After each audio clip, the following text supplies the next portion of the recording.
Sihleli phezulu thina sihleli phezulu. Unfortunately phezulu number 3. That's what they call it, phezulu, which is good for them because they are coming from their natural position number 9.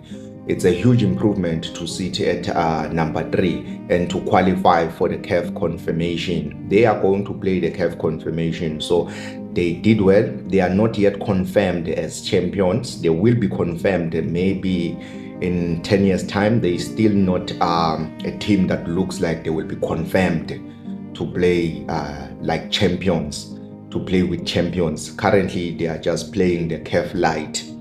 They deserve that. It's an achievement for them, so well done to Kaizer Chiefs. Nokuhlala phezulu kwenu le ku number 3.